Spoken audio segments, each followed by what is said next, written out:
이제 유튜브 시작한 지도 100일 됐습니다. 100일 좀 됐죠. 100일 됐고, 또 10,000명이 됐어요. 그래서, 10,000명이 될 때 유튜브를 어떻게 해서 하게 됐는지도 좀 한번 말씀드리고 싶었고, 또 유튜브를 통해서 어떤 내용을 전달하고 싶었는가, 그런 얘기를 좀 하고 싶었습니다. 그동안에 이렇게 시청해주신, 그 유튜브 시청해주신 많은 분들에게 고맙다라고 인사드리고 싶고, 또 들으시면서 여러 가지 응원도 해주셨고, 또 잘못된 건 비판도 하신 분들도 있습니다. 저 댓글 다 읽어봅니다. 여기서 보니까. 그러나 대체적으로 보면은 좋아하시는 분들이 많아서 용기를 갖고 하게 됐습니다. 사실은 제가 봉은사에서 이제 나온 지가 꼭 10년 됐습니다. 그래서 단지 불회라고 그러는 그런 모임을 만들어서 저희들이 불자들, 또 아니면 거기는 꼭 불자뿐만 아니라 어떤 때는 목사님도 오셨고, 어떤 때는 신도님도 오시고, 지금도 뭐 가톨릭 신자분들도 오시고 합니다. 그렇게 하다가 이 코로나 때문에 우리가 만날 수도 없었고 해서 차라리 이번 기회에 모임, 지금 이런 SNS 시대에 꼭 만나고 뭐 할 게 아니라 유튜브를 통해서 얼마든지 전달될 수가 있다고 생각합니다. 그리고 제가 제 살아온 삶에 대해서 얘기하는 거는 실제적인 삶 속에서 부딪히면서 느꼈던 불교에 대한 것들을 좀 설명하고 싶었어요. 그리고 또 앞으로 산춘기가 계속되면서 나오겠습니다만은 많은 분들이 왜 스님이 불교 얘기만 하고 수행하는 얘기, 이런 얘기만 하지 정치적 발언을 많이 하느냐, 왜 사회에 대해서 참여하느냐, 이런 의견 하시는 분들 참 많아요. 근데 제가 지금까지 그 사춘기 내용 속에서 뭐 사회적인 얘기 한마디도 안 했잖아요. 그러면서 사실은 80년 광주를 맞이하고 이 광주에 대한 잘못된 그 보도들을 통해서 광주의 폭도들이 그런 난리를 일으켰던 그런 사건으로만 알고 있다가 나중에 광주의 진실을 알면서 이제 제가 바뀝니다. 과연 출가해서 사는 사람은 이 세상 사회에 어떤 것도 관심 둬서는 안 되는가?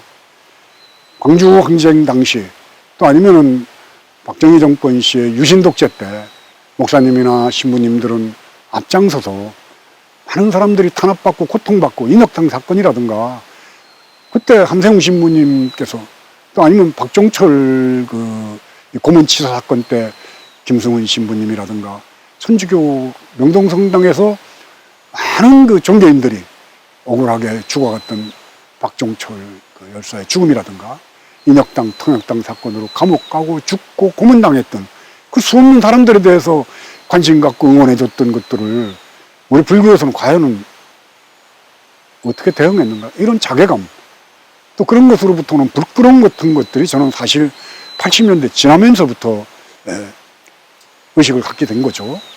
그래서 많은 분들이 왜 스님이 정치적이냐, 왜 그런 사회적 발언을 많이 하느냐, 왜 남북 문제에 대해서 관심 갖느냐, 이런 얘기 들을 때마다 사실 저는 굉장히 깝깝합니다. 그래서 그런 얘기를 왜 그렇게 됐는가들을 솔직하게 말씀드리면서 이해도 구하고 또 유튜브를 통해서 공유하고 싶습니다. 또 하나는 저는 그런 생각이 들어요. 대한불교 조계종은 선종을 표방합니다. 선은 가나선을 얘기합니다. 그럼 가나선은 뭔가? 요즘에는 이제 이 가나선에 대한 것들의 비판적 입장을 가지면서 뭐 초기 불교의 비파사나로도 가고 티베트 불교 쪽으로도 관심을 갖고 하면서 다양한 방면으로 지금 불교의 수행 방법들이 논의가 되고 있고 또 그렇게 수행들을 하고 있는 걸로 알고 있습니다. 저는 어떤 방법이든지 진실해야 된다. 지난번 사춘기에서 말씀드렸던 그 운산면에서 운산옥을 운영하면서 40대 그 아들을 잃은 그 청상에 참 홀로 된 여인의 그 슬픔 속에서 삶의 의미를 물었던 그 여인같이 나는 나를 향해서 삶과 죽음을 물었는가. 전부 화두한다 참선한다 하면서 선방에서 참선 제일주의 오직 가나선이 최고야 하는 이런 도구만에 빠져서 실제로는 선에 대한 이해가 제대로 돼 있지 않은 상태로 선을 하고 있는 건 아닌가. 사실 가나선적인 입장으로서 공부를 해서 이뤘다는 분들이 세상을 향해서 내놓은 게 뭐가 있나요? 우리가 존경하는 큰 스님들이 이 세상에서 그렇게 권력으로부터 고통받고 힘들어 할 때 그 사람들에게 어떤 응원을 했고 어떻게 손을 잡아줬는가. 난 이런 문제에 대해서 무심하고 그냥 간과하고 넘어간다면은 우리가 왜 공짜밥을 먹습니까? 왜 이런 공옷을 입고 이런 것들은 그러한 때 나서달라는 민중 세상 사람들의 원력이 담겨 있다라고 봐요. 내가 수행해서 내가 깨달아서 내가 기분 좋은 거 하고 그 깨달음을 통해서 어떻게 세상에 환원을 할 것인가에 대한 자기 고민이 없다면은 왜 남의 밥을 공짜로 먹습니까? 이런 것으로부터 만약에 벗어나지 않는다면은 조계종의 선정이라는 것이 과연 지금도 역시 마찬가지죠. 지금도 큰 가르침이 있다고 그러면 스님들 얘기를 들어보십시오. 하늘에 구름 잡는 소리. 응? 뭘 해라 그러는데 그걸 해서 어떡할 건데? 깨달았는데 뭘 깨달았는데? 깨달음을 내놔야죠. 깨달음을 내놓고 그것이 구체적으로 현실적 삶 속에서 어떻게 처방이 되고 어떻게 중생들에게 아픔과 함께 할 수 있는 자비심으로 성화될 것인가에 대한 자기 고민이 없다면은 왜 우리가 신도들이 갖다 주는 공밥을 먹어야 됩니까? 5가지 은혜가 있습니다. 첫 번째는 부처님의 은혜가 있고, 두 번째는 신도들이 갖다 주는 그 신도들의 은혜가 있습니다. 또 스승의 은혜가 있습니다. 도반의 은혜가 있습니다. 한 가지는 갑자기 생각이 안 나는데 5가지 은혜 중에 시주의 은혜가 있습니다.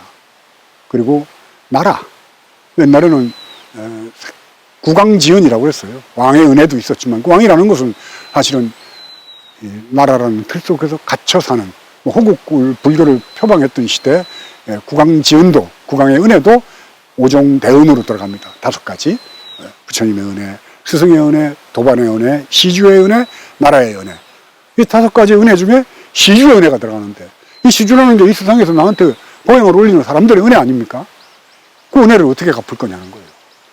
그거는 깨달음이라는 명징한 진리에 대한 이치가 자비로 화연하면서 세상의 고통에 대한 연민으로부터 이렇게 시작 안 될 수가 없습니다. 깨달음을 얻게 되면은. 근데 그런 연민이 없이 나 혼자 홀로 산중에서 깨달음을 얻었어. 고고하고 훌륭하고 그 다음에 뭐예요? 이런 고민 우리가 해야지 된다고 생각합니다. 유튜브 10,000명 적지 않은 분들이 구독을 하시고 또 조회 숫자는 뭐 어느 경우에는 또 10,000명 넘어서서 2, 3만 명, 5만 명까지도 가더라고요. 너무 고맙죠. 제 얘기를 들어준다는 거에 대해서. 더 진실한 자세로 영진TV 구독자와 조회하시는 분들에게 진리에 이르는 길을 같이 공유하고 고민하고 같이 손잡고 논의하면서 가고 싶습니다. 고맙습니다. 내일 비 온다.